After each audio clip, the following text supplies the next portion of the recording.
রাশিয়ার president Vladimir পুতিনের জনপ্রিয়তা আকাশছোঁয়া, কিন্তু তার ব্যক্তিজীবন সে দেশের গণমাধ্যমের জন্য একটি নিষিদ্ধ বিষয়। রাষ্ট্রীয় কার্যক্রমের বাইরে তার বিষয়ে কোনো খবর হয় না দেশটির গণমাধ্যমে। আর যেই সাংবাদিকরা এই সীমারেখা মানেননি, তাদের যেতে হয়েছে ব্যাপক হেনস্থার মধ্য দিয়ে।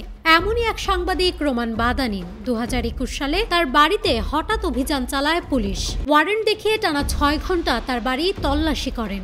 এমনকি রোমান ও তার স্ত্রীর গাড়িতেও তল্লাশি চালানো হয়। এরপর তাকে থানায় নিয়ে 4 ঘন্টা ধরে জিজ্ঞাসাবাদ করা হয়। যে কেউ ভাবতে পারেন যে রোমান বাদানিন হয়তো কোনো বড় অর্থনৈতিক জালিয়াতি করেছেন, কিন্তু না, তার অপরাধ হচ্ছে তিনি এমন এক তরুণীর সাক্ষাৎকার নিয়েছেন যাকে অনেকেই পুতিনের অবৈধ কন্যা বলে মনে করেন। বর্তমানে রোমান বাদানিন বাস করছেন যুক্তরাষ্ট্রের ক্যালিফোর্নিয়ায়। সেখানেই তিনি তার সহকর্মী মিখাইল রুবিনের সঙ্গে মিলে লিখেছেন একটি বই, the tsar himself, how Vladimir Putin deceived us all.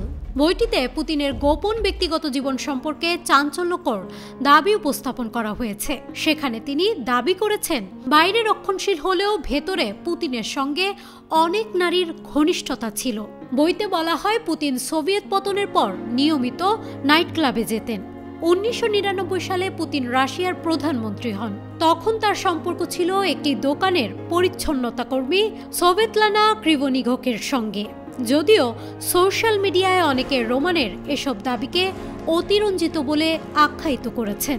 এরপর পুতিনের সঙ্গে ঘনিষ্ঠ হয়ে ওঠেন 2004 সালে অলিম্পিকে স্বর্ণপদক জয়ী জিমন্যাস্ট আলিনা কাভায়েভা।